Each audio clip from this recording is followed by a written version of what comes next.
back to another video of CubeNerd. So today's video is going to be on a Rubik's Cube program that will help you solve your cube.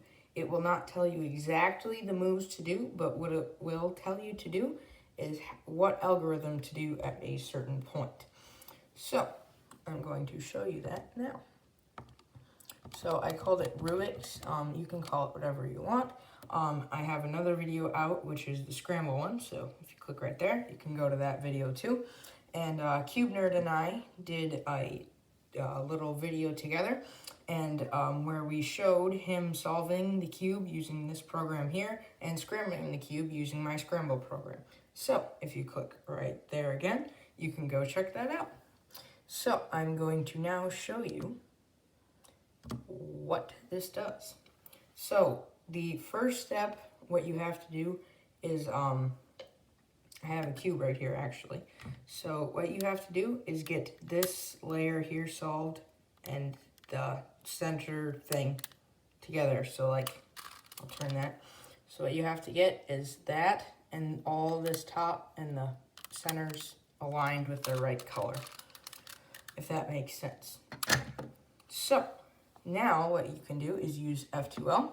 So, and CubeNerd will have a little bit of explanation about this, and he has some other videos about solving a 3x3, so I recommend you also go check that out. So an example of a algorithm that you can get from this one is called left.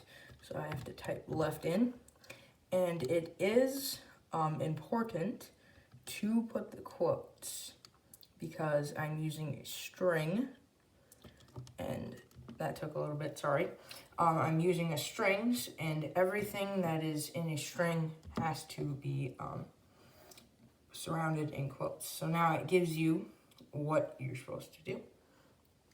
Okay, so I'm going to click enter again, and it'll take me back to the screen. So you can use that first one as many times as you want. Then OLL, and it's not the actual OLL, which is like 57 algorithms, because that would take a long time to type in. I believe one in here, an example is fish. There, I actually got it a little bit faster there. And then it'll give you the algorithm for fish.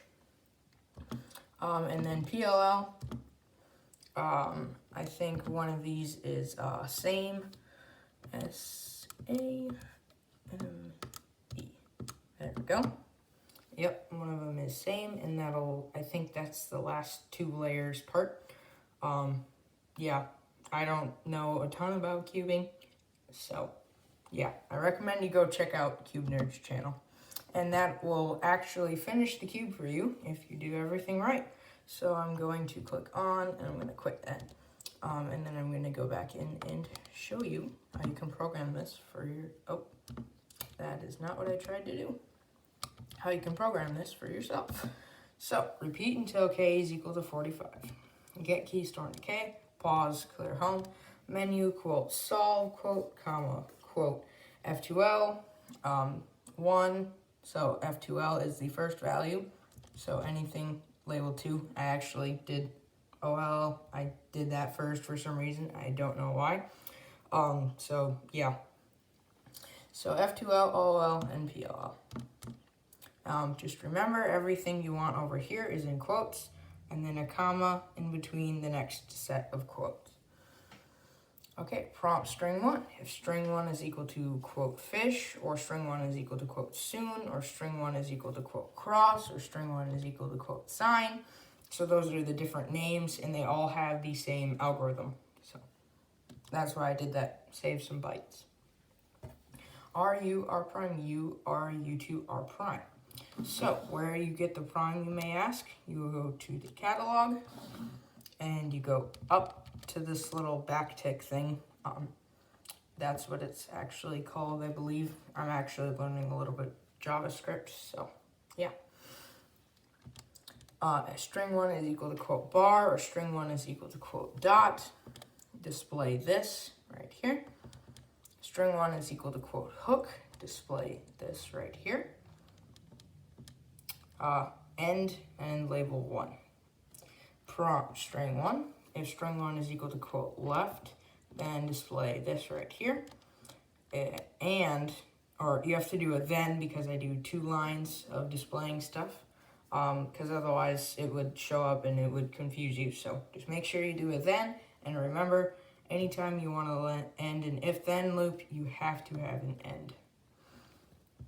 String 1 is equal to quote right, then display this stuff right here, and that stuff right there, end. String 1 is equal to quote up, and I did this on most of them. You do not have to have the second quote, because remember, in TI Basic, it finishes the line for you. I don't know why I put the quote at the end. I just did, I guess. Okay, and end. So this one's a longer one. The reason that I split it right here is because this is, I believe, 15 characters, because that's 1, 2, 3, 4, 5, 6, because the prime is its own, 7, 8, 9, 10, 11, 12, 13. Okay. So I just wanted to make it look nice, I guess. String 1 is equal to quote R, then display this right here. This is actual F2L here. And I did R because there's a different one called right, so I made this one R. And end. Label 3, prompt string 1. String 1 is equal to quote same, or string 1 is equal to quote different. Then display R prime F, R prime B, 2, R, F prime. And then R prime B2, R2. End. String 1 is equal to 4C, so 4 corners. Then display M2U, M2U, or U2, M2U. And then another M2. And string 1 is equal to quote ADJ, which I know looks like adjective. It's supposed to be adjacent. Display quote M2U, M2U, M prime U2, quote display quote M2, U2, M prime U2. And if string 1 is equal to quote clock, or clockwise, then display R2U, R2U, R prime, U prime, R prime, U prime, R prime, U, R prime. And if string 1 is equal to quote counter, I didn't do counterclockwise because that would be long to type, so just counter. Then display R, U prime, R, U, R, U, R, U prime, R prime, U prime, R2, end, end, end. So that ends that here, ends the loop, and ends the whole repeat loop. So, I hope you enjoyed today's video. I hope all your solving and stuff goes well. I hope you check out CubeNerd's channel. There'll be a link in the description if you want to check his channel out, and I hope you do subscribe to his channel. If you're not subscribed, I hope you do subscribe. I will have more awesome videos coming in the future, and I hope you look forward to them. So, I'll see you in the next one.